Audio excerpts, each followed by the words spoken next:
Hello dear students, welcome to physics time by Namita. हम कर रहे हैं क्लास 11 की फिजिक्स का chapter vector algebra. First lecture, ये वेक्टर अलजेब्रा की सेकंड क्लास है। इसके फर्स्ट लेक्चर में मैंने डिस्कस किया था इंट्रोडक्शन ऑफ वेक्टर्स, कि वेक्टर्स होते क्या हैं। वो फिजिकल क्वांटिटीज जिनका मैग्नीट्यूड और डायरेक्शन दोनों होते हैं, ठीक। सेकेंड, उसके बाद हमने की थी types of vectors, equal vectors, unequal vectors, zero vector, ये वो सारे है ना, काफी सारे टाइप्स ऑफ वेक्टर्स। आज इंपॉर्टेंट टॉपिक करते हैं। सबसे पहले स्टार्ट करते हैं यूनिट वेक्टर से। यूनिट वेक्टर, यूनिट मतलब सिंगल। यहां पे यूनिट का मतलब है सिंगल चीज। जब हमने यूनिट चैप्टर पढ़ा था, हमने पढ़ा था यूनिट क्या होते हैं। आपने लंबाई मेजर करनी है, लेंथ। क्या करेंगे, एक सिंगल यूनिट चूज करेंगे, सिंगल क्वांटिटी। जैसे हमने सेंटीमीटर ले लिया, 1 सेंटीमीटर। किसी भी लेंथ में 1 सेंटीमीटर कितने बार आ रहा है, मान लो 7 बार आ रहा है, तो बन गया 7 सेंटीमीटर। मतलब यूनिट क्या है कि कोई चीज कितनी बार रिपीट हो रही है पूरी चीज बनाने के लिए, ठीक है। ये एक हम स्टैंडर्ड मान लेते हैं, एक मिनिमम कह सकते हैं, मिनिमम नहीं कह सकते, इससे छोटी भी चीजें हो सकती हैं। मतलब एक स्टैंडर्ड मान लिया, वो अपनी वैल्यू में कितनी बार रिपीट हो रहा है, वही काम है यूनिट वेक्टर का। हमारे पास कोई वेक्टर है, ये वाला, ये एक वेक्टर है, ठीक है। वेक्टर में क्या है, मैग्नीट्यूड और डायरेक्शन। मैग्नीट्यूड कौन बताता है, ये वाली चीज, लेंथ ऑफ दी लाइन, जो लाइन से हम रिप्रेजेंट करते हैं वेक्टर को। ये क्या होता है, आगे जो एरो लगा हुआ है, हेड। जो पीछे है उसको क्या बोलते हैं, टेल, ठीक। हेड से टेल का जो गैप है, लेंथ है वेक्टर की, वो बताती है मैग्नीट्यूड ऑफ वेक्टर। और एरो क्या बताता है, ये मैग्नीट्यूड है, और ये एरो क्या बताता है, डायरेक्शन। यूनिट वेक्टर क्या है, किसी भी वेक्टर का होता है। पहली बात तो unit vector is defined for a given vector. आपको कोई वेक्टर दिया होगा, कैसा भी, किसी भी चीज का, मतलब वो वेक्टर फोर्स हो सकती है, डिस्प्लेसमेंट हो सकती है, वेलोसिटी हो सकता है, एक्सेलरेशन हो सकता है, कुछ भी हो सकता है वो वेक्टर। उस वेक्टर की, वो वेक्टर, यूनिट वेक्टर एक वेक्टर है जो सिर्फ डायरेक्शन बताता है, मैग्नीट्यूड नहीं बताता। क्या कहेंगे हम, unit vector of a given vector, unit vector of a given vector is that vector, बड़ी बार वेक्टर आ गया। Unit vector of a given vector, किसी वेक्टर का यूनिट वेक्टर वो वेक्टर है which has मैग्नीट्यूड 1, जिसका मैग्नीट्यूड 1 हो, एंड डायरेक्शन कौन सी हो, as that of given vector. मतलब क्या है, सिंपल भाषा में ये पूरी बुक वाली डेफिनेशन हो गई। सिंपल डेफिनेशन एक बताती हूँ, अगर किसी को याद करने में थोड़ी सी दिक्कत होती है इंग्लिश की +1 के लिए, ठीक है, तो उसके लिए मैं इजी वाली डेफिनेशन लिखवाती हूँ। अभी मेरे के लिए देखो क्या है, किसी गिवन वेक्टर का यूनिट वेक्टर लेना है, तो उसी की डायरेक्शन में एक छोटा सा वेक्टर ले लो जिसका मैग्नीट्यूड कितना हो, 1, लेंथ कितनी हो, 1। उसी वेक्टर की 1 लेंथ ले लो, तो उस 1 लेंथ वाले वेक्टर को, अगर मैं यहां से बनाऊं, मतलब ये छोड़ देंगे हम, ये लेंथ मान ले ली, यहां से यहां तक इतना सा वेक्टर, इस वेक्टर को हम क्या बोलेंगे, यूनिट वेक्टर, ठीक है। यूनिट वेक्टर gives, ये इजी हो गया, only the direction of given vector। जो भी आपको गिवन वेक्टर है, कोई वेक्टर देंगे, उसका कहेंगे यूनिट वेक्टर निकालो, तो उस वेक्टर की सिर्फ डायरेक्शन बताएगा एंड उसका मैग्नीट्यूड नहीं बताएगा। मतलब इट्स मैग्नीट्यूड इज 1, मतलब उस वेक्टर का मैग्नीट्यूड यूनिट वेक्टर का कितना होता है, 1, ठीक है। अब क्या है, अगर मैं कहूं, मेरे पास एक वेक्टर है ए, वेक्टर में क्या होता है, मैग्नीट्यूड और डायरेक्शन दोनों, तो हम लिखते हैं vector is equal to magnitude into direction, दोनों चीजें आएंगी, मैग्नीट्यूड भी आएगा डायरेक्शन भी आएगा। ध्यान रखना मैग्नीट्यूड और डायरेक्शन को आप जोड़ नहीं सकते, हमारा डायमेंशन चल पड़ेगा, दोनों की डायमेंशन सेम हो तब जोड़ सकते हैं, इनकी डायमेंशन सेम नहीं है, ये मैग्नीट्यूड है ये डायरेक्शन, अलग अलग चीजें हैं तो मल्टीप्लाई करते हैं इसमें। कोई भी वेक्टर होता है मैग्नीट्यूड और डायरेक्शन का कॉम्बिनेशन, हमें चाहिए सिर्फ डायरेक्शन, क्योंकि हमें यूनिट वेक्टर में सिर्फ डायरेक्शन चाहिए, तो क्या हो जाएगा वेक्टर बाय मैग्नीट्यूड। तो एक और डेफिनेशन बन गई, unit vector is defined as vector divided by its magnitude. मेरे रूम में ना थोड़ी सी लाइटनिंग की प्रॉब्लम है, तो मैं बोल रही हूं उसको ध्यान से सुनोगे तो लिखा जाएगा, unit vector is defined as vector divided by its magnitude. ठीक हो गया, ये क्लियर हो गया ना। यूनिट वेक्टर हमें सिर्फ डायरेक्शन बताता है, डायरेक्शन हमें चाहिए तो हम वेक्टर को मैग्नीट्यूड से डिवाइड करते हैं। ठीक है, अब बात आती है मैग्नीट्यूड ऑफ अ वेक्टर। अब जो मैग्नीट्यूड है उसको लिखते किससे हैं, या तो सिंपल ए लिख दो वो भी मैग्नीट्यूड हो जाएगा, या ए का मॉडुलस लिख दो वेक्टर का, लाइंस लगाई है तो उसको भी हम क्या बोलते हैं मैग्नीट्यूड। तो और यूनिट वेक्टर का निशान क्या है, जब भी आपने यूनिट वेक्टर शो करना है तो उसकी निशानी क्या है, ए ऊपर लगा दो कैप, ए के ऊपर क्या लगा दो, सिर पे कैप लगा दो, इसको कैप ही बोलते हैं, हैट कैप, टोपी पहना दी इसको ए को। जब भी किसी के ऊपर टोपी पहननी हो ये वाली ऐसे वाली चीज, तो वो क्या होता है हमारा यूनिट वेक्टर। तो क्या है हमारा फॉर्मूला बन गया, ध्यान देना यहाँ पे A cap is equal to A vector by A, vector को मैग्नीट्यूड से डिवाइड कर दिया तो बन गया हमारा यूनिट वेक्टर, सिंपल। ठीक, क्लियर।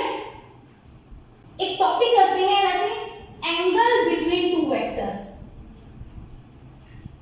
बहुत ज्यादा जरूरत पड़ेगी इसकी।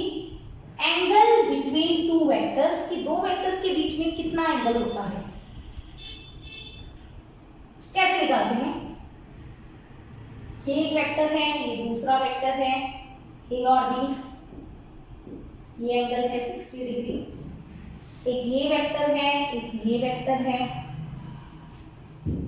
ये एंगल है 120 डिग्री, एक ये वेक्टर है, एक ये वेक्टर है, एंगल है 60 डिग्री, एक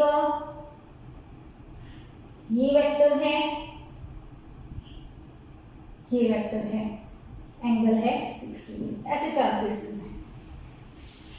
जब आपको बोला जाए you have to find angle between two vectors, तो पहली बात ये जो एंगल होगा, angle will be between 0 and 180, angle 0 से 180 के बीच में होगा, दो वेक्टर्स के बीच में। हम सोच सकते हैं ये दो वेक्टर्स हैं तो ये दो लाइंस हैं, लाइंस के बीच में ये एंगल 180 से कम है, मान लो 120 है। एक ये एंगल भी होता है ना, इस एंगल को क्या बोलते हैं हम, रिफ्लेक्स एंगल। आई थिंक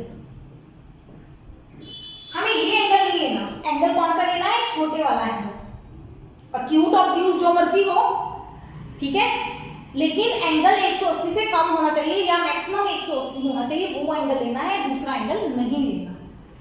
ये एंगल है, ये वाला लेंगे, ये नहीं लेंगे, बड़े वाला नहीं लेना। पहली बात तो ये है। दूसरी बात, एंगल कब नोट करना है, vectors should be joined tail to tail और head to head, मतलब दोनों वेक्टर्स की या तो टेल कंबाइन होनी चाहिए या हेड कंबाइन होना चाहिए, तब एंगल लेंगे। अभी इस केस में हमें पता है दोनों की टेल जुड़ी हुई है, तो एंगल मैंने दिया है, तो यस ये 60 डिग्री एंगल इसका सही है। इसका आंसर कितना है, 60 डिग्री एंगल। इस पार्ट में आ जाओ, यहाँ पे दोनों के हेड जुड़े हुए हैं तो ये भी 60 डिग्री ओके, सही है। इस दोनों केसेस में देखो क्या हो रहा है, इन दोनों केसेस में, इस केसेस में पहले का हेड है, दूसरे की टेल है, तो एंगल 120 आंसर नहीं है। इस केस में एक की का हेड है, दूसरे की टेल है, फिर भी एंगल 160 नहीं लेना हमें। तो इस केस में हम क्या करेंगे, हम वेक्टर्स की करेंगे पैरेलल शिफ्टिंग। ये एक वेक्टर है, ऐसे नंबर दे लेते हैं 1 और 2। ये 2 नंबर वेक्टर है, मैंने 1 को शिफ्ट कर दिया आगे, कर दिया 1 को आगे, तो ये जो एंगल निकालेंगे हम, सोचो इस वेक्टर को उठा के यहाँ ले गए, लेके जा सकते हैं, ये यहीं पे देख लो पैरेलल शिफ्ट कर दिया, यही वेक्टर उठा के आगे ले गए 1 नंबर, उतना ही मैग्नीट्यूड बनाना, उतनी ही डायरेक्शन बनाना, ये स्ट्रेट लाइन बन गई। मतलब व्हेन 1 यहाँ पे गायब हो जाएगा, यहाँ चला गया, ये लाइन 120 है तो ये एंगल कितना हुआ 60, मतलब angle between 1 and 2 is 60 degree. आया समझ? इस केस में आ जाओ। अच्छा, कई कहेंगे जी आप 1 को क्यों शिफ्ट किया, मैं 2 को शिफ्ट करूंगा, कोई बात नहीं बेटा, आप 1 की बजाय 2 को कर लो, ये 1 है, अब 2 को शिफ्ट करना है कैसे, या तो टेल को टेल जोड़ना है या हेड को हेड, मैं टेल से टेल जोड़ दूं, इस को उठा के यहां ले जाए, ले जाओ, अब ये टेल से टेल जुड़ गई, ठीक है। अब सोचो इसको उठा के मैं यहां लेके गई हूं, तो ये एंगल कितना होगा, इधर वाला एंगल 120 है, तो ये एंगल कितना होगा 60 डिग्री, सेम आंसर। अब इस केस में क्या करें, हेड टेल जुड़े हुए हैं, ये 2 नंबर है, ये 1 नंबर है, मैं इस 2 को उठा के यहां से उठा के यहां ले जाती हूं पैरेलल, यहां था, यहां से उठा के यहां ले आई 2 नंबर को, कोई दिक्कत नहीं। अब दोनों के टेल टेल जुड़ गए, अब टेल जुड़ने के बाद बीच में एंगल देखो कितना बनेगा, ये 60 है तो इधर वाला एंगल कितना बनेगा 120 डिग्री। पता है कुछ ऐसे किए होंगे ये कौन एंगल्स, ये दोनों एंगल्स का सम इंटीरियर एंगल्स है ना, इंटीरियर एंगल्स 180 होता है, ये अगर 120 है तो ये 60 हो जाएगा, ये 60 है तो 120 हो जाएगा, 180 माइनस करके। चलो समझ आ गया। तो इस तरह से हम निकालते हैं angle between 2 vectors. Very important कि जब भी एंगल देखना है या तो उनकी हेड ज्वाइन होनी चाहिए या उनकी टेल। 99% केसेस में हम टेल ज्वाइन करेंगे, हेड ज्वाइन वाले क्वेश्चन बहुत कम मिलेंगे आपको, पर हाँ हेड भी ज्वाइन हो सकते तब भी ठीक है। जब हेड भी ज्वाइन हो जाए या टेल ज्वाइन हो जाए, एक बड़ा एंगल बनेगा 180 से, रिफ्लेक्स एंगल वो नहीं लेना, दूसरा एंगल लेना है हमेशा, ठीक। देखो एक इधर दोनों टेल जुड़ गए, तो जहां पे जुड़ी है वहां पे एंगल देखना है, एक ये एंगल एक ये एंगल, ये बड़ा है ये नहीं लेना, ऊपर वाला लेंगे 120। समझ आ गया?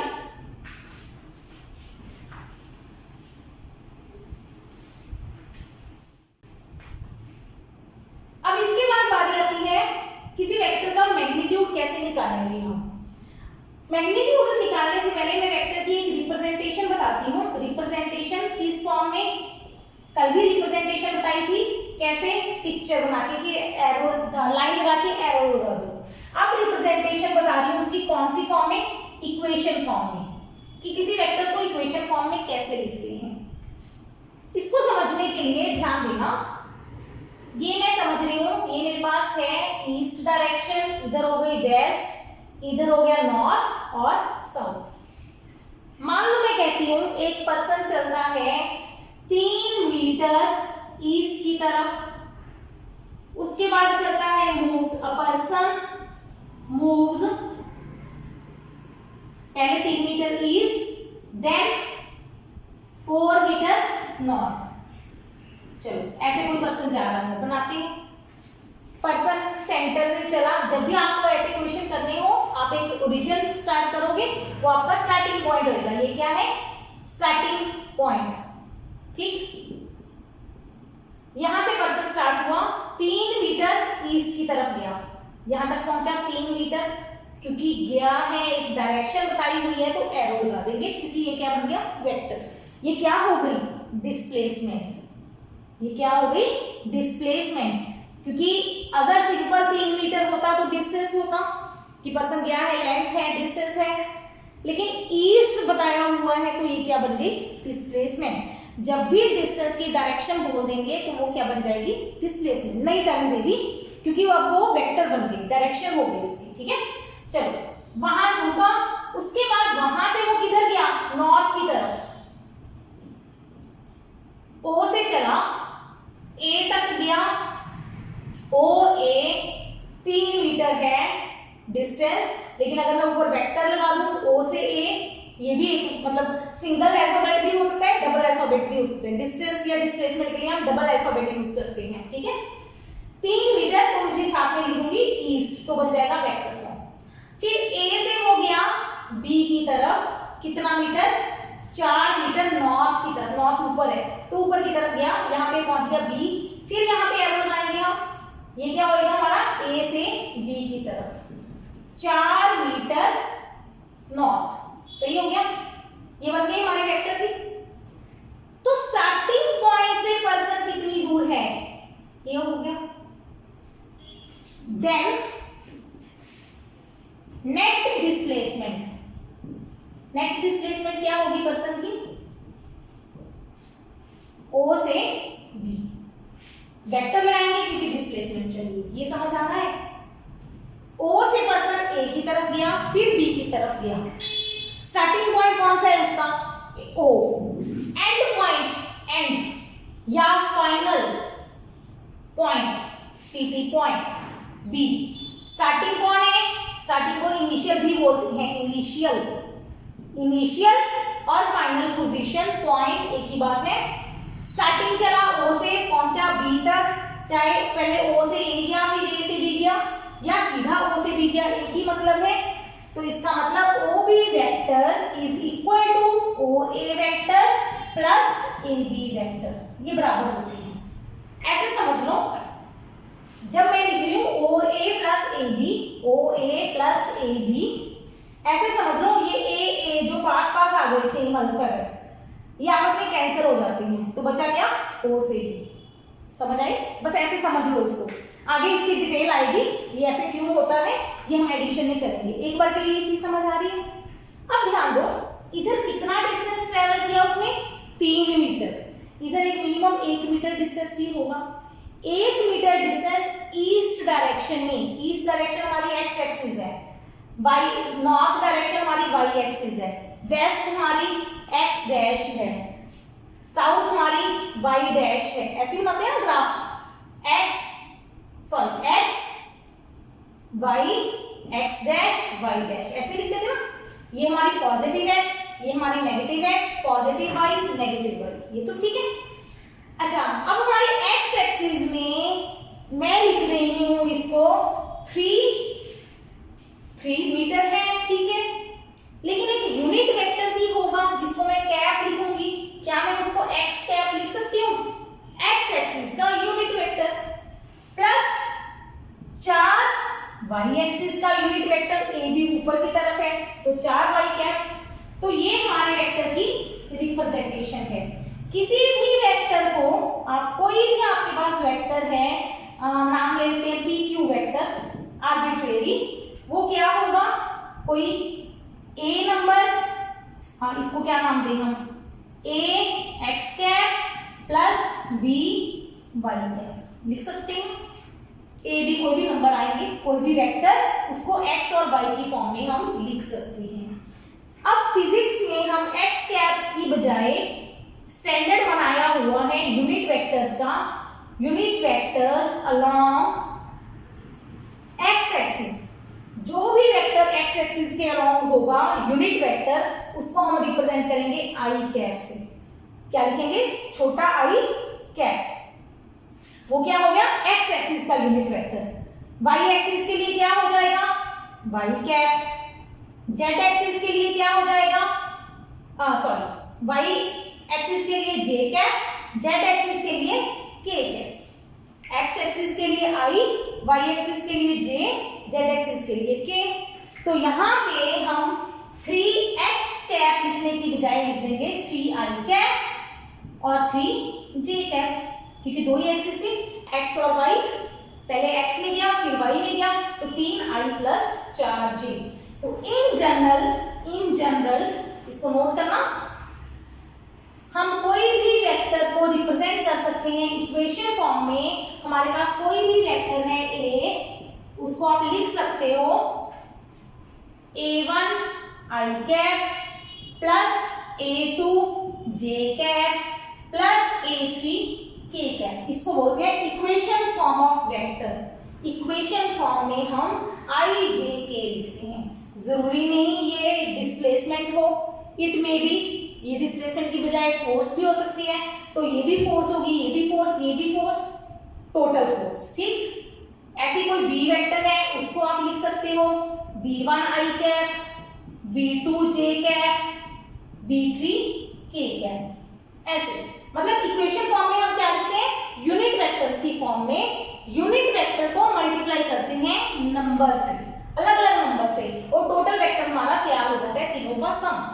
मान लो अपना पर्सन जो है वो सिर्फ एक्स एक्सिस में गया, आगे गया ही नहीं, सिर्फ 3 गया ईस्ट की तरफ, मान लो, तो हम उसकी डिस्प्लेसमेंट लिखेंगे ओ ए वेक्टर, क्या लिखेंगे 3 i कैप, जे में गया ही नहीं तो 0 जे, के में गया ही नहीं 0 के, समझ आए। मान लो पर्सन यहां से सिर्फ इतना ही गया है 4 मीटर, ये ए से बी गया है, सिर्फ ए से बी, तो ए बी वेक्टर क्या होगा, 4 मीटर गया है किस तरफ, जे कैप, आई की तरफ गया नहीं 0 आई, के की तरफ गया नहीं 0 के, ऐसे। इस तरह से हम वेक्टर को इक्वेशन की फॉर्म में रिप्रेजेंट करते हैं, समझ आ गई।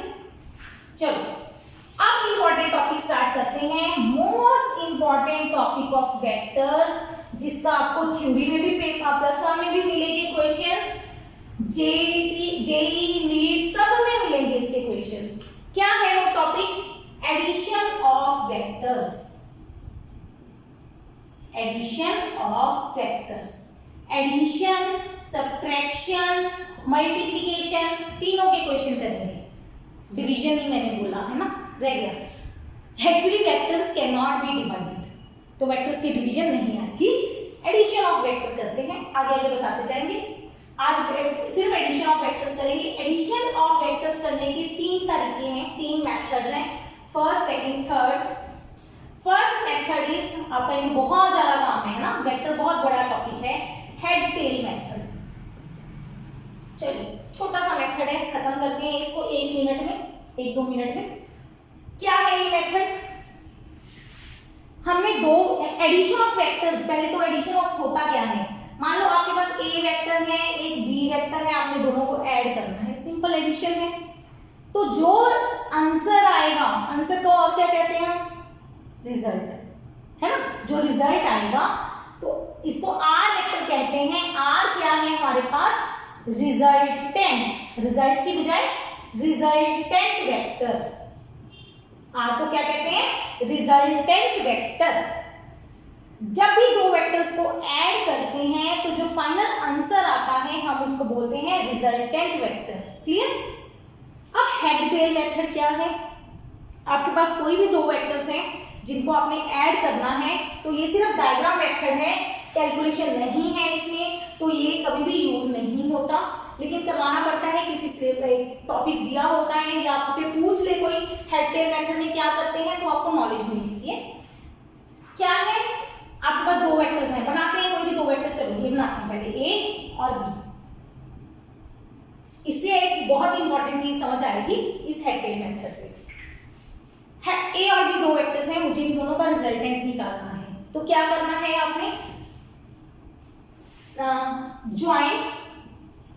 ज्वाइन, ध्यान देना, tail of second vector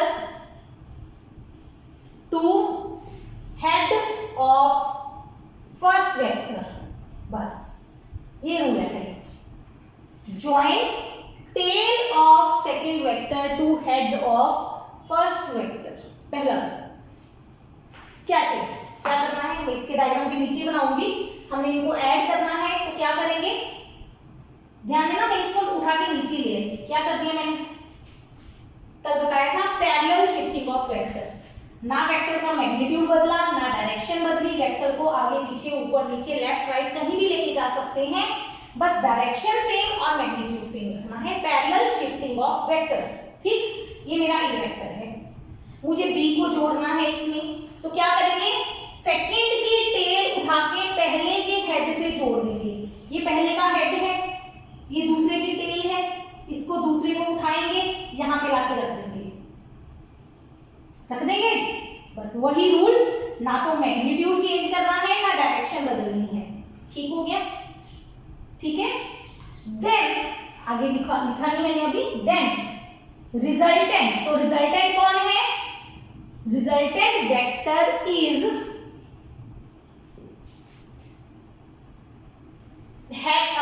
tell of first to head of second. अभी सुनने में मुश्किल लगेगा कि ये क्या हो गया। पहले जब ज्वाइन करना है तो किसको करना है, दूसरे की टेल को पहले के हेड से, ताकि जुड़ जाए।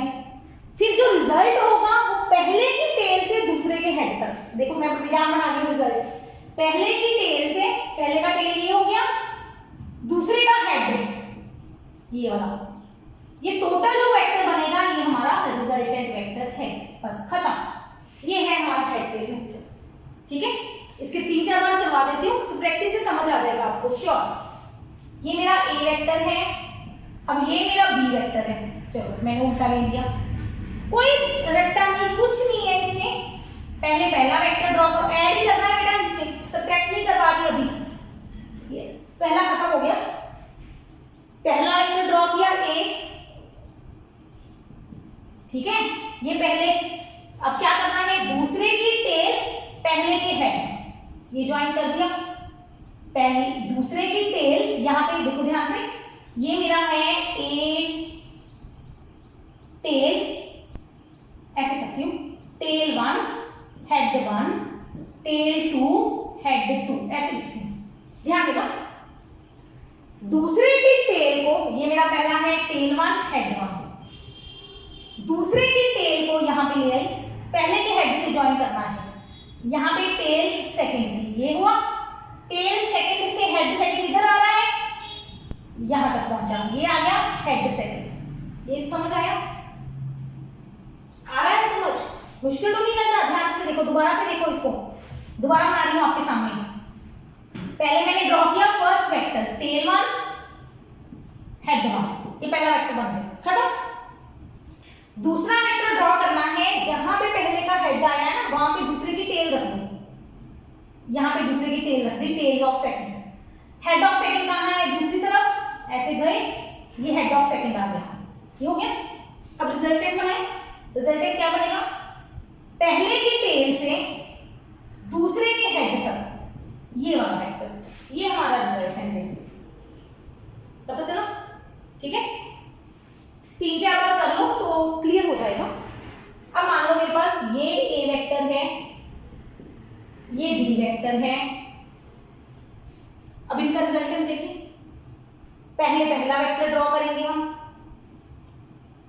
ए, कैसे, टेल 1 हेड 1। अब जहां पे पहले का हेड आया है, दूसरे की टेल लगा देंगे, ये T2 हो गया। दूसरा इधर जा रहा है, उधर बना दिया जी, कोई बात नहीं, हेड 2 आ गया। समझ आ रहा है, फर्स्ट हेड टेल 1 टेल 2, समझ आ रही है। अब एक तीसरा वेक्टर ड्रॉ करना है, resultant vector is tail of first, पहले की टेल से, ये रही पहले की टेल, दूसरे के हेड तक, ये हमारा क्या होगा, रिजल्टेंट। बस ये है हमारा हेड टेल मेथड। ठीक है, अब लॉजिकली समझते हैं इसको, लॉजिकली समझते हैं, ऐसे नहीं छोड़ेंगे। इतना बोरिंग सा क्वेश्चन समझ भी नहीं आया है ना, मुश्किल लगा होगा, कोई बात नहीं, ध्यान से देखो। ए और बी को फोर्सेस समझो। ए छोटा बच्चा फोर्स लगा रहा था डस्टर पे, छोटा सा बच्चा धीरे से फोर्स लगा रहा था। ये बड़ा बच्चा आ गया बी, छोटा था पहले, बड़ा आ गया, बड़े ने ज्यादा फोर्स लगाई, अलग अलग लगा रहे थे, बॉडी थोड़ी थोड़ी दूर जा रही थी, दोनों जुड़ गए, इकट्ठे आ गए, नेचुरली एक ही डायरेक्शन में जा रही हैं दोनों, ज्यादा फोर्स लगी तो बॉडी भाग जाएगी, ज्यादा दूर जाएगी। समझ आ गई, रिजल्टेंट बड़ा हो गया। तो इसे क्या कहेंगे हम, अगर वेक्टर फॉर्म में लिखना है, you will write R vector is equal to A vector plus B vector. अगर मैग्नीट्यूड में लिखें, लेंथ, आर की लेंथ ए और बी की लेंथ का सम है। समझ आ रहा है हमें, है ना, सिंपल है। चलो सेकंड पे चलते हैं। सेकंड पे क्या था, छोटा बच्चा को इसी तरफ लगा रहा था, इधर से कोई बड़ा बच्चा आ गया जिसकी फोर्स ज्यादा है, जोर ज्यादा है, उसने ज्यादा फोर्स इधर लगा दिया। सोचो, इधर से कम फोर्स लग रही है, इधर से ज्यादा फोर्स लग गई, बॉडी किस तरफ जाएगी, उस तरफ जा रही है, उस तरफ। तो ये हमारा रिजल्टेंट है। अगर हम वेक्टर फॉर्म में लिखें, वेरी इंपॉर्टेंट, तो वेक्टर ऐड हो रहे हैं, लेकिन आंसर, जो आंसर आ रहा है, आंसर मतलब मैग्नीट्यूड आ रहा है, लेंथ आ रही है, वो बी में से ए माइनस होके आ रही है ना। Resultant subtract, actually resultant vector है जो ऐड हो रहा है, लेकिन मैग्नीट्यूड सब्ट्रैक्ट हो रहा है। इसमें वेक्टर भी ऐड हो रहा है, मैग्नीट्यूड भी ऐड हो रहा है। इस क्वेश्चन में आते हैं, अब एक ही बॉडी पे फोर्स लगाते हैं, एक फोर्स लग रही है इधर। अब छोटा बच्चा कहता जी आप तो मुझे तंग कर रहे हो, आप मेरे ऑपोजिट जा रहे हो, मैं नहीं मानता जी, मैं तो इधर को फोर्स लगाऊंगा। वो इस पे डस्टर पे इधर को फोर्स लगाने की बोलता। बड़ा कहता नहीं जी मैं तो इस तरफ ही फोर्स लगाऊंगा, बड़े ने इस तरफ फोर्स लगा दी। अब चीज किधर जाएगी? बीच में जाएगी, जाएगी ना बीच में, तो ये हमारा रिजल्टेंट हो गया। अब resultant is always equal to, तीनों केसेस में हेड टेल मेथड में रिजल्टेंट किसके बराबर होता है? ए और बी के सम के बराबर वेक्टर में। लेकिन जब आप मैग्नीट्यूड निकालोगे, लेंथ निकालोगे, तो आर की लेंथ ना तो ए प्लस बी के बराबर है, ना ए माइनस बी के बराबर, ये कुछ अलग है। माप के देखना इसकी लेंथ को। ये आप मैंने लिया है 1 सेंटीमीटर, ये मैंने लिया है 2 सेंटीमीटर, तो अगर मैं इसको नापूंगी तो 3 सेंटीमीटर से कम होगा। ठीक है, अब ये है कितना, ये हमारा हेड टेल मेथड नहीं बता सकता, यही इसकी लिमिटेशन है। हेड टेल मेथड सिर्फ आपको डायरेक्शन बता देगा, मैग्नीट्यूड का आइडिया दे देगा भी इतना होगा, लेकिन एग्जैक्ट कितना होगा कोई फॉर्मूला इसमें डिराइव नहीं होता। रूल समझ आ गया? अब हम चलते हैं अपना मेन क्वेश्चन, जिसपे क्वेश्चन आएंगे पेपर में, parallelogram law of vector addition. Second formula,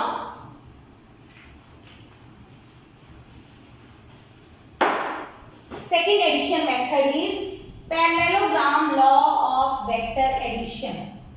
बहुत कुछ लिखेंगे इसमें, स्टेटमेंट लिखेंगे, फिर इसकी डेरिवेशन लिखेंगे ऑफ वेक्टर एडिशन, बहुत कुछ करेंगे। डेफिनेशन लिखवाने से, डेफिनेशन नहीं होती लॉ की, स्टेटमेंट होती है। तो स्टेटमेंट लिखवाने से पहले इसको समझाते हैं आपको। ये एक वेक्टर है ए, ये दूसरा वेक्टर है बी, कहीं पे भी पड़े हैं, एक ही बॉडी पे एक्ट कर रहे हैं। ठीक है, क्या करना है आपको? पैरेलल शिफ्टिंग करनी है। पहला वेक्टर, ठीक है, उतनी ही लेंथ उतना ही मैग्नीट्यूड, दोनों के टेल कंबाइन कर दो। हेड टेल मेथड में पहले की टेल दूसरे के हेड से कंबाइन करते हैं, इसमें ऐसा नहीं करना, इसमें दोनों की टेल को जोड़ दो। जोड़ दिया, 2 लाइंस आ गई आपके पास। अब इसके पैरेललोग्राम बना दो। पैरेललोग्राम कैसे बनती है? ए के पैरेलल लाइन लगा दो, बी के पैरेलल लाइन लगा दो, बन गई। ये लो जी, पूरी पैरेललोग्राम बन गई ना। पैरेललोग्राम याद है? हिंदी पंजाबी मीडियम वालों के लिए बता रही हूँ। समानांतर चतुर्भुज, समानांतर जिसके ऑपोजिट साइड्स पैरेलल होती हैं, समानांतर होती हैं। ठीक, चलो ये बन गई हमारी पैरेललोग्राम। अब ये आप करके देख सकते हो अभी भी। एक कोई कॉइन ले लो, कोई बॉक्स, कोई भी चीज ले लो, दिखाती हूँ आपको। मेरे पास ये माउस पड़ा है, एक फोर्स मैं माउस पे इस तरफ लगा रही हूँ, एक फोर्स इस तरफ लगा रही हूँ। देखना जरा, आप मतलब अंदाजा ही लगा सकते हो मैं किस तरफ फोर्स लगा रही हूँ। इस हाथ से इस तरफ फोर्स लगा रही हूँ, इस हाथ से इस तरफ फोर्स लगा रही हूँ। ठीक है, कैसे जा रहा है? टेढ़ा जा रहा है। इस हाथ से मैं ऊपर की तरफ फोर्स लगा रही हूँ, ऊपर की तरफ। इस हाथ से राइट साइड में फोर्स लगा रही हूँ। आप ध्यान से देखना, दोनों का कंबाइंड इफेक्ट क्या है? टेढ़ी जा रही है बीच में। ठीक, यानी कि इस पैरेललोग्राम के केस में ये 2 वेक्टर्स जब लग रहे हैं, ये parallelogram law of vector addition is for 2 vectors, तो ये हमारा बीच में जाने वाली लाइन, इसको क्या कहेंगे? रिजल्टेंट। ठीक हो गया? तो if 2 vectors A and B can be represented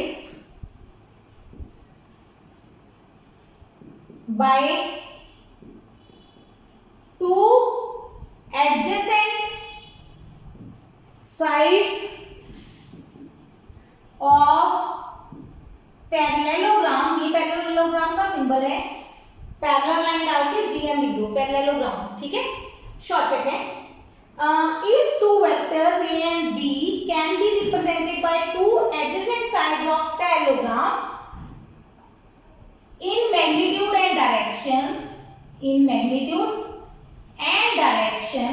क्या मतलब है, यहां तक का मतलब समझो, हाफ डेफिनेशन मिली अभी, कि अगर आप कोई भी दो वेक्टर्स हैं उनसे एक पैरेललोग्राम की दो साइड्स बना दो, साथ में लिखो थ्रू कॉमन पॉइंट, मतलब जो दोनों वेक्टर्स होने चाहिए वो एक ही पॉइंट से शुरू होने चाहिए, दोनों वेक्टर्स एक ही पॉइंट पे टेल होनी चाहिए, उनकी दोनों को एक ही जगह से स्टार्ट करना है।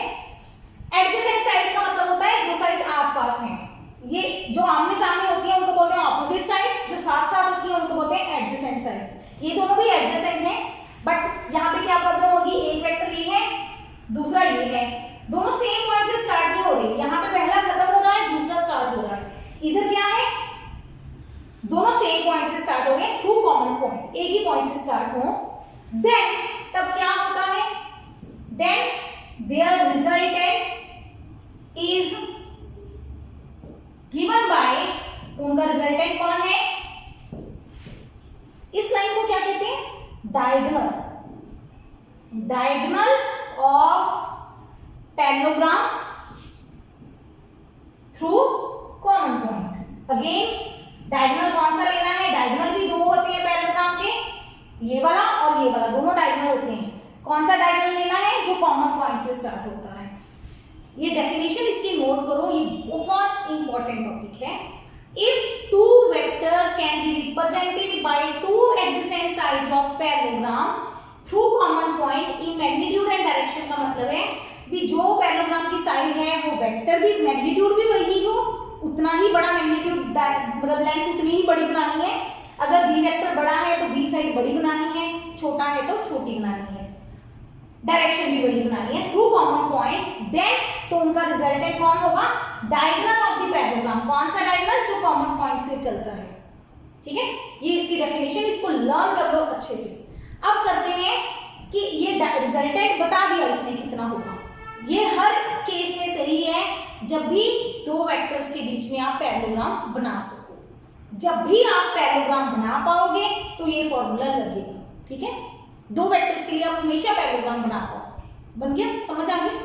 अब करते हैं, अब वेक्टर तो मिल गया, ये तो हेड टेल ने भी बता दिया था हमें रिजल्ट आ जाएगा, रिजल्टेंट तो बता दिया, अब ये आगे क्या बताता है हमें, it also helps to find the magnitude and direction of vector. अब उस पे चलते हैं,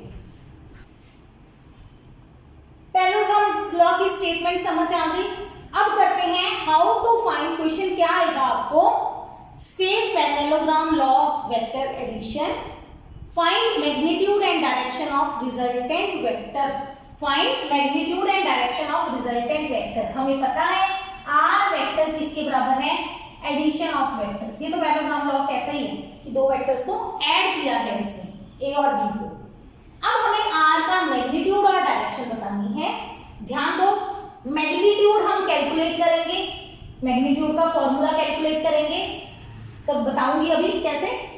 जो डायरेक्शन है, direction of vector is given bye angle, किसी भी वेक्टर की डायरेक्शन बतानी है आप कैसे बता सकते हो, या तो आप बोल सकते हैं इस तरफ ऐसे, लेकिन अच्छा थोड़ी लगेगा इस तरफ, इधर चले जाओ है ना, नहीं समझ आएगा। लेकिन अगर आप बोलो 90 डिग्री पे चले जाओ, समझ आएगा। फिक्स करना है उसको, 90 डिग्री बोला मैंने, 90 डिग्री क्या होता है, एंगल, तो इसका मतलब डायरेक्शन कौन बताता है, एंगल। जैसे कि ये हमारी नॉर्थ ईस्ट वेस्ट साउथ है, मैंने बोला नॉर्थ में चले जाओ, चलो समझ आता है, चले गए। अब मैंने बोला इधर जाना है, कैसे बताऊंगी, मैं कहूंगी नॉर्थ कितना इधर जाना है, इधर जाना है, कैसे पता चलेगा, मैं कहूंगी नॉर्थ से 30 डिग्री एंगल पे चले जाओ। ठीक है, 30 डिग्री पे आप लाइन मार के 30 डिग्री पे निकल जाओगे, समझ आ गई। तो डायरेक्शन कैसे बताएंगे, हम डिफाइन करेंगे एंगल से। चलो करते हैं,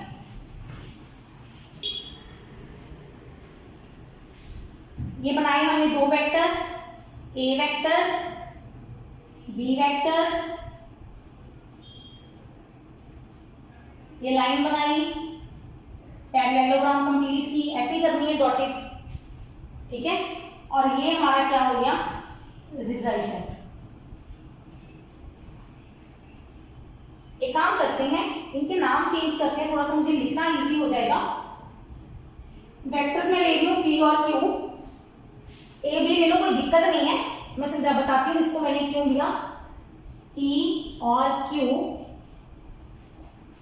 ताकि मैं इन साइड्स के नाम दे सकूं। साइड्स के नाम में दे रही हूं A B, A C, A D. लिखते हैं इसको, क्या क्या लिखना है आपको थ्योरी में। Let P and Q vectors are represented in magnitude and direction by sides AB and AC of parallelogram। मतलब दो वेक्टर्स ए बी और ए सी बना के मैंने पैरेललोग्राम की पी और क्यू वेक्टर शो कर दिए। Then resultant R is given by, तो रिजल्टेंट कौन बता रहा है, डायगोनल ए डी। ये हमारी स्टेटमेंट होगी, ठीक है। यहां तक स्टेटमेंट है हमारी। कोई पैरेललोग्राम लॉ की स्टेटमेंट जो पहले लिखवाई थी। लेट मान लो angle between P vector and Q vector is theta. एक चीज ध्यान रखना बच्चे, स्टूडेंट्स जो नॉर्मली गलती करते हैं, Q को बहुत लोगों को ऐसे डालने की आदत होती है, थीटा भी ऐसे डाल दिया, दोनों में फर्क नहीं पता चलता। तो ध्यान रखना, मैं Q को स्पेशली ऐसे डाल रही हूँ, उसका रीजन है कि थीटा और Q आपके मिक्स हो जाते हैं। जब हम एग्जाम पेपर चेक करते हैं तो बहुत बार टीचर्स को पता ही नहीं चलता, हमें पता ही नहीं चलता कि स्टूडेंट ने थीटा लिखा है कि क्यू लिखा है, क्या क्वेश्चन लिख रहा है, समझ नहीं आती। तो चीज ध्यान रखना, अपनी हैंडराइटिंग में, हैंडराइटिंग की बनावट में समझती हूँ 10th क्लास के बाद बहुत मुश्किल है बनावट चेंज करनी, लेकिन एटलीस्ट फिजिक्स में इन चीजों पे कॉन्सेंट्रेट करना है आपने कि जो आप अल्फाबेट्स लिख रहे हो वो किसी सिंबल से और से मैच ना करते हो, क्लियर होने चाहिए। जैसे ई है, ई तो बिल्कुल ऐसे होगा, कई स्टूडेंट ई को ऐसे लिखते हैं, आप कर्सिव राइटिंग में ऐसे लिखते हो, लेकिन ये सिंबल +2 में जाके एप्सिलॉन का बन जाएगा बेटा, एप्सिलॉन का, तब कंफ्यूजन रहेगी, ठीक। सो ध्यान रखना अपने अक्षरों की बनावट में। हैंडराइटिंग नहीं सुधार सकते अगर जिनकी अच्छी नहीं है, जिनकी बहुत सुंदर है, बहुत होती है अच्छी, लेकिन कम से कम अक्षरों को, जो हमारे सिंबल्स यूज हो रहे हैं उन पे ध्यान देना है। चलो, angle between P and Q is theta मान लिया हमने, P और Q के बीच में एंगल कितना है, थीटा, ये टोटल एंगल थीटा है। एंड आगे मान लो R वेक्टर मेक्स, अब R वेक्टर की डायरेक्शन बतानी है तो एंगल बनाएंगे, makes angle alpha with P vector and beta with Q vector.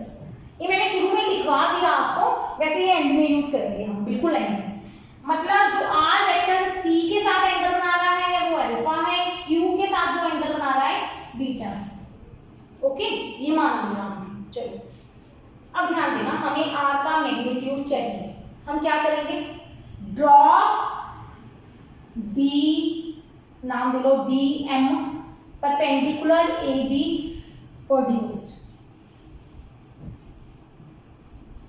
इसको मैं साफ कर रही हूँ, इधर वाले पार्ट को एक बार नोट कर लो।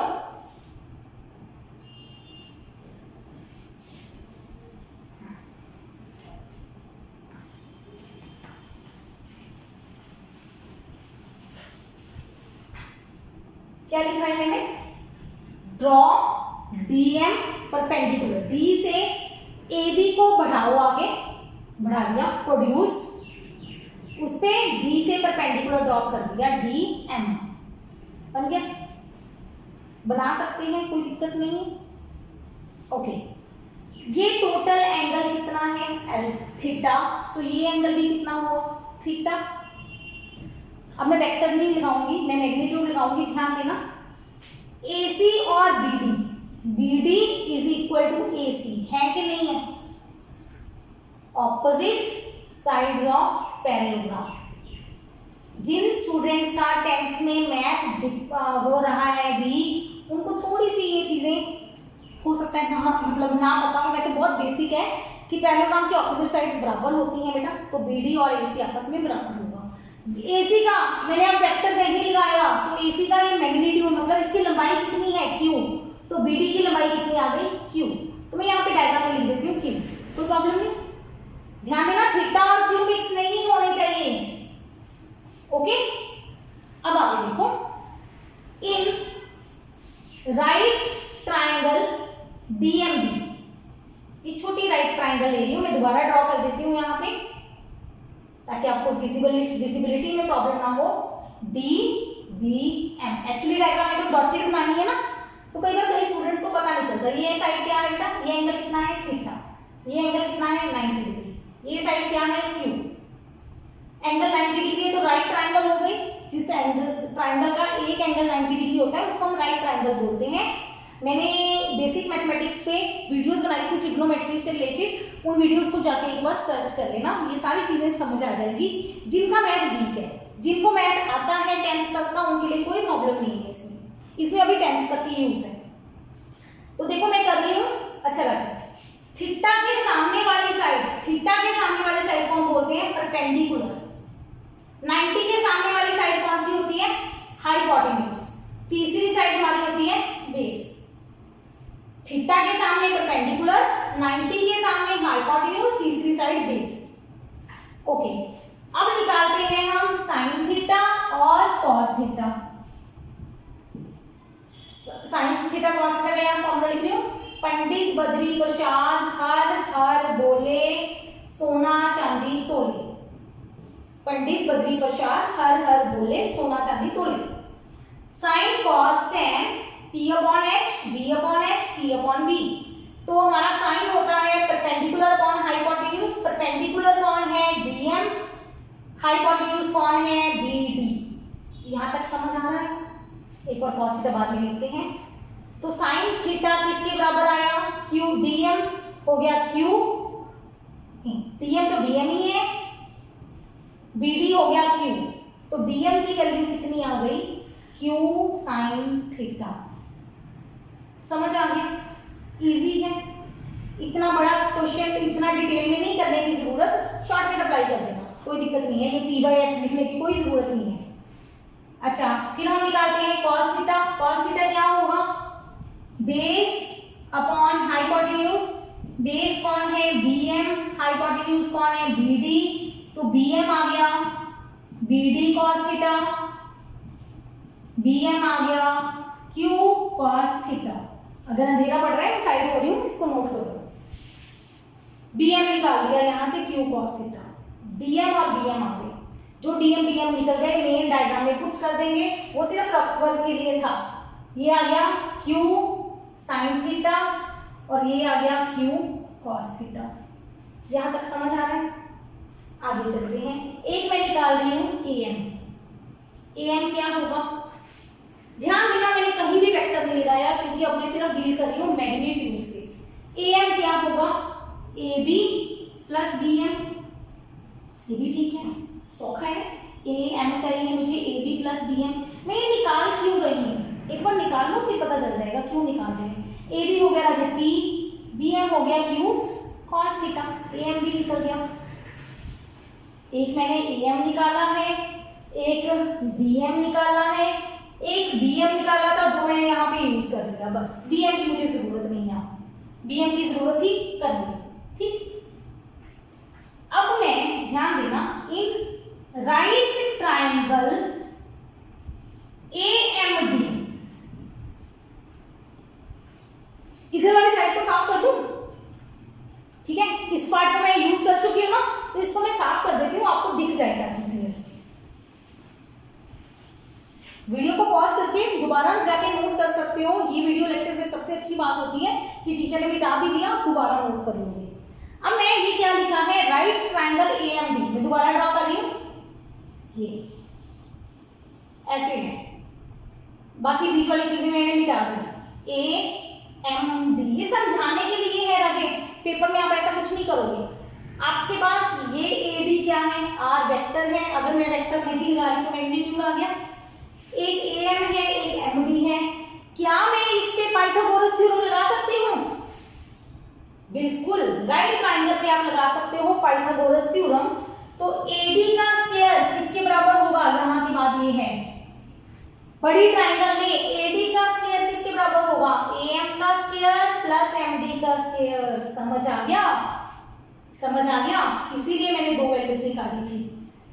AD का स्क्वायर हो गया R का स्क्वायर, AM क्या है मेरे पास, P plus Q cos theta का स्क्वायर, MD क्या था, DM, DM MD एक ही बात है, जब मैग्नीट्यूड है, वेक्टर नहीं है तो एक ही बात है। ये मेरे पास था Q sin थीटा, चेक कर लो आपके पास लिखा हुआ है, मैंने तो मिटा दिया गलती से। स्क्वायर खोलो, A प्लस B का होल स्क्वायर आता है खोलना, A square B square 2AB आता है ना, इसका स्क्वायर खुला है, ब्रैकेट लगा देती हूँ पहली टर्म का। दूसरी टर्म में कोई प्लस नहीं है, सिंपल स्क्वायर खुल जाएगा, Q का स्क्वायर साइन स्क्वायर थीटा। ठीक है, चलो आगे लिखें इसको। R स्क्वायर किसके बराबर आ रहा है, P का स्क्वायर प्लस, ध्यान देना ये दो टर्म्स बनी है, इस अकेले आर्टिकल में मैं इतना टाइम लगा रही हूँ, बाकी में इतना टाइम नहीं लगता, घबराना मत, ये लेंथी है, इसी में टाइम लगेगा सिर्फ सॉल्व करने में। Q स्क्वायर मैंने कॉमन निकाल लिया राजे, क्योंकि मैं एक एक स्टेप एक्सप्लेन कर रही हूँ। अगर आपको बोरिंग लगे तो बुक में जितने शॉर्टकट स्टेप है वहां से देख सकते हो, समझ यहाँ से आएगा, समझ पूरी डिटेल करके आएगा। cos square plus sin square 1 होता है, ठीक है, मुझे बार बार मिटाना पड़ रहा है, बोर्ड थोड़ा सा छोटा रह गया, ऊपर जा रही हूँ क्योंकि मैं बड़ा बड़ा लिख रही हूँ ताकि विजिबिलिटी में प्रॉब्लम ना आए। P square plus Q square, cos square plus sin square 1 हो गया, प्लस क्या बचा 2PQ cos थीटा। लो जी बन गई बात, मुझे थीटा भी पता है, वेक्टर्स के बीच में एंगल P और Q भी पता है, तो R निकल गया, R की वैल्यू आ गई under root P square plus Q square plus 2PQ cos theta. जो बच्चे 11th क्लास में पढ़ रहे हैं उनके लिए सारे स्टेप्स पेपर में आते हैं, मतलब आपको आएगा कि find magnitude of resultant vector parallelogram law में, तो आपको ये सारे स्टेप्स करने हैं। ठीक, ये मतलब हमारा 70% क्वेश्चन हो गया, 30% पढ़ा है, घबराना, यहाँ तक लिखो एक बार। हमने क्या करना है, रिजल्टेंट का मैग्नीट्यूड निकालना है, हमने D से परपेंडिकुलर गिराया, दो साइड छोटी ट्राइंगल ली, उसमें से दोनों साइड निकाली, बड़ी ट्राइंगल की साइड AM निकाली, फिर बड़ी ट्राइंगल में पाइथागोरस थ्योरम लगाई, हमारा आंसर आ गया, बाकी सिर्फ कैलकुलेशन।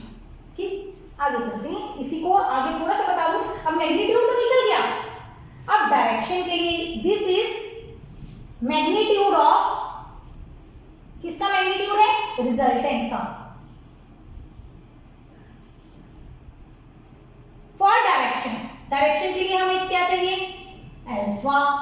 कैसे निकालेंगे, अल्फा एंगल कभी भी नहीं निकालेंगे, हम निकालेंगे साइन अल्फा, कॉस अल्फा या टेन अल्फा। बहुत सौखा है, sine cos tan, alpha triangle, alpha angle, बाकी सबको भूल जाओ, इसको मिटा रही हूं मैं एक बार, चलो मिटाते नहीं, अच्छा नहीं लगता, गुस्सा हो जाएंगे एंगल हमसे कि हमें जरूरत नहीं थी तो मिटाते हम, रखते हैं इसको।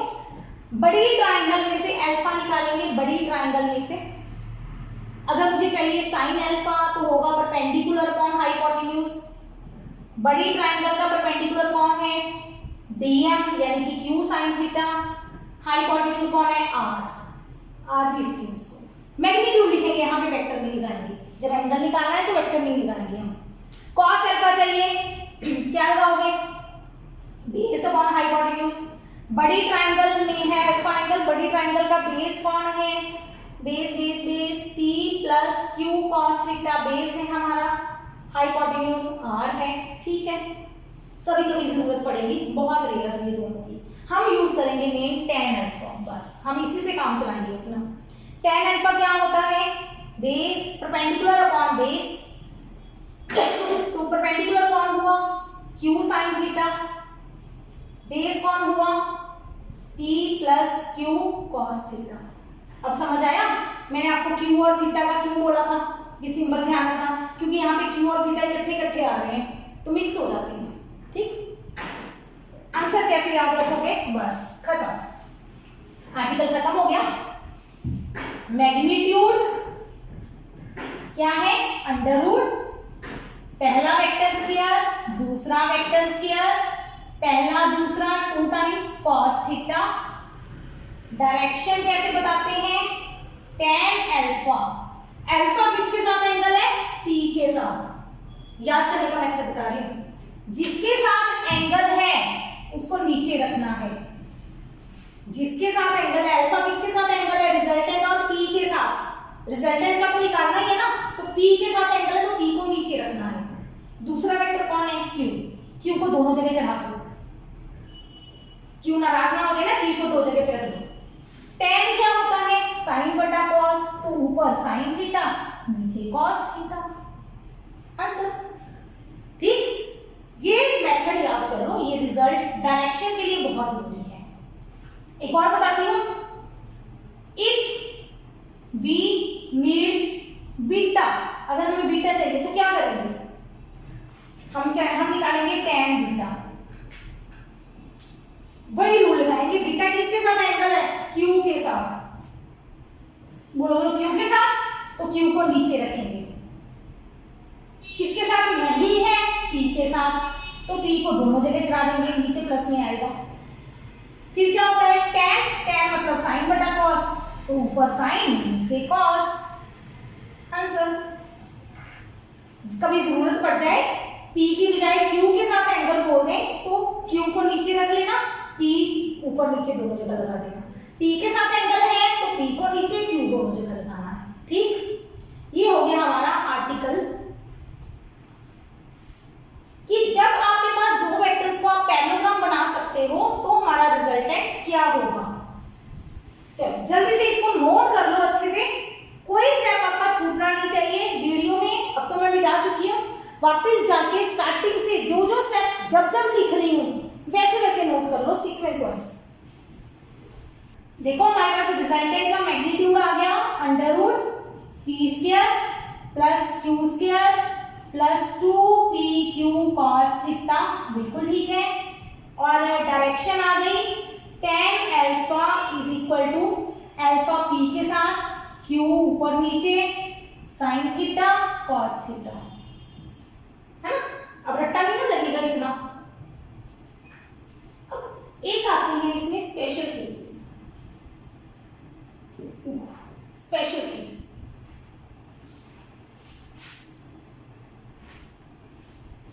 क्या है वो special case. First, if vectors p and q are parallel, अगर दोनों वेक्टर्स हमारे पैरेलल हो तो क्या होगा।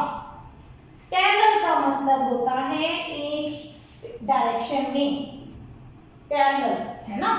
अभी हम हेड टेल वेक्टर में करके चुके हैं, वैसे पैरेलल वेक्टर में रिजल्टेंट ऐड हो जाता है ना। चेक करें इस फॉर्मूले से पैरेलल लॉ गलत तो नहीं बताता हमें, चेक करते हैं। P और Q पैरेलल है तो पैरेलल वेक्टर के बीच में एंगल कितना होता है, 0 डिग्री। जब दो वेक्टर्स पैरेलल हो तो एंगल होता है 0 डिग्री। जब मैंने डेफिनेशन बताई थी तब वहां पे नोट करवाया था कि वेरी इंपॉर्टेंट एंगल, तो पैरेलल वेक्टर्स के बीच में एंगल 0 डिग्री होता है, तो हमारा रिजल्टेंट क्या हो जाएगा, p square q square 2pq cos 0 under root cos 0 की वैल्यू होती है 1, p square plus q square plus 2pq, ये 1 आ गया cos 0। ये क्या बना अंदर वाली चीज, p प्लस q का whole square, under root square और अंडर रूट कट जाते हैं तो रिजल्टेंट बन गया p प्लस q। सही है। यही हमारा कौन बताता था, हेड टेल मेथड। यही किसने बताया, पैरेललोग्राम बनाने। तो इसका मतलब हमें हेड टेल मेथड की जरूरत ही नहीं है, second method, if second special case, if vectors are anti parallel, ये भी मैंने हेड टेल में करवाया है। हेड टेल में मैंने क्या बताया था, एक वेक्टर इधर दूसरा इधर, तो रिजल्टेंट क्या हुआ था हमारा b माइनस ए। जब a छोटा है b बड़ा है, अगर a बड़ा हो b छोटा हो तो रिजल्टेंट होगा a माइनस b, मतलब माइनस होगा रिजल्टेंट। अब वेक्टर्स एंटी पैरेलल हैं तो हमारे पास थीटा कितना हुआ एंटी पैरेलल में 180 डिग्री। एंटी पैरेलल में एंगल कितना होता है 180 डिग्री। cos 180, cos 180 ट्रिग्नोमेट्री में जाकर इसे याद करके और वैल्यूज चलो बताती हूँ। 180 माइनस 0 कर दो राजी, इसको जिसने माइनस करना है माइनस कर लो, प्लस करना है प्लस कर लो, मुझे कोई प्रॉब्लम नहीं है, आप 180 करो, ठीक है। जब यहाँ पे 180 हो बेटा, अगर ये 180 हो तो cos cos ही रहता है। अगर ये 180 की बजाय 90 हो तो cos sin बन जाता है, ठीक है। ट्रिग्नोमेट्री में होता है ये, cos 0 रह जाएगा। अब उसके बाद आपने याद रखना है first, second, third, fourth quadrant बोलते हैं इन चारों को, पहला दूसरा तीसरा चौथा। ये मैथमेटिक्स की वीडियो मैंने पहले इसीलिए बनाई थी ताकि आपको यहाँ पे मुझे समझाना ना पड़े। जिन्होंने वो वीडियोस नहीं देखी मैं उनसे जरूर बोलूंगी कि जब भी टाइम लगे एक बार वो वीडियोस जरूर देख लेना, आपके काम की वीडियोस हैं। जिनको आता है ठीक है, जिनको नहीं आता उनको एक बार मैथ सीखना ही पड़ेगा। अभी के लिए आप इसको रट्टा भी मार सकते हो, अगर टाइम नहीं है तो आप इसको क्रैम कर दो, रट्टा मार दो। आफ्टर इसको भी फिर आंसर ही रट्टा मारो ना, cos 180 माइनस 1 होता है, खत्म रट्टा। रट्टा तो इतना ही मारना है, फिर तो कितने रट्टे मारे जाओगे, तो वैसे बेटर है लॉजिक समझ लो। After school to college, school के बाद कॉलेज में जाते हैं सारे, है ना। आफ्टर स्कूल टू कॉलेज, ठीक है, स्कूल के बाद कॉलेज में, पहला दूसरा तीसरा चौथा, ऐसे लिख लो। ये पहला होता है 0 से 90, दूसरा होता है 90 से 180, तीसरा 180 से 270, चौथा 270 से 360, ठीक है। आफ्टर मतलब ऑल स्कूल, लिख दो यहाँ पे आफ्टर स्कूल टू कॉलेज। चलो एस मतलब साइन, टी मतलब टैन, सी मतलब कॉस, ये तीन बेसिक है साइन कॉस टैन। ओके, ये 180 में से माइनस किया है 0, 180 में से माइनस किया मतलब ये पीछे चला गया, 180 से कम हो गया, कम मतलब ये सेकंड हो गया, ये कौन हो गया सेकंड। अगर कोई कहेगा मैंने प्लस 0 करना है तो बेटा कोई प्रॉब्लम नहीं है, मुझे आप प्लस कर लो तो ये थर्ड बन जाएगा, मुझे कोई प्रॉब्लम नहीं है। अब सेकंड में साइन का मतलब है इसमें साइन पॉजिटिव है तो कॉस क्या हुआ फिर नेगेटिव, कॉस नेगेटिव है तो यहाँ पे बन गया माइनस कॉस 0। कॉस 0 आपको याद है 1 होता है तो माइनस 1 आंसर आ गया, ठीक है। अगर कोई बच्चा इसको प्लस 0 करेगा तो कौन सा क्वाड्रेंट हो गया बेटा, 180 में 0 ऐड की, इधर आ गया 0, मतलब चाहे वो 0 ही है इधर आ गया, ऐड किया है तो तीसरा हो गया, माइनस किया है तो दूसरा चला गया, ऐड किया है तो तीसरा हो गया। तीसरा कौन है टैन, टैन पॉजिटिव है तो कॉस क्या है नेगेटिव, मतलब इसमें सिर्फ टैन पॉजिटिव है बाकी नेगेटिव है साइन और कॉस, इसमें सिर्फ साइन पॉजिटिव है, कॉस और टैन दोनों नेगेटिव हैं, इसमें कॉस पॉजिटिव है साइन और टैन नेगेटिव हैं, पहले में सारे पॉजिटिव हैं, ठीक है। -1 आ गया। चलो यहाँ पे यूज करेंगे हम r is equal to P square plus Q square plus 2pq cos 0 की वैल्यू -1 बन गया p square plus q square minus 2pq का अंडर रूट। ये देखो जरा p माइनस q का होल स्क्वायर उसका अंडर रूट, तो रिजल्टेंट बन गया p माइनस q, यही हमारा आंसर है रिजल्टेंट p माइनस q। ये उल्टा भी हो सकता है q माइनस p भी, कोई प्रॉब्लम नहीं है, जो बड़ा होगा मैग्नीट्यूड है, मैग्नीट्यूड पॉजिटिव होता है तो जो नंबर पॉजिटिव बड़ा होगा वो आंसर आ जाएगा, छोटे वाला कट जाएगा, समझ आ गया। ये दो स्पेशल केसेस हो गए जब वेक्टर पैरेलल है या एंटी पैरेलल है। लास्ट केस, तीसरा case, if vectors are perpendicular. अगर मैं कहूं कि वेक्टर्स मेरे पास ना पैरेलल है ना एंटी पैरेलल है, वेक्टर परपेंडिकुलर है तो क्या होगा।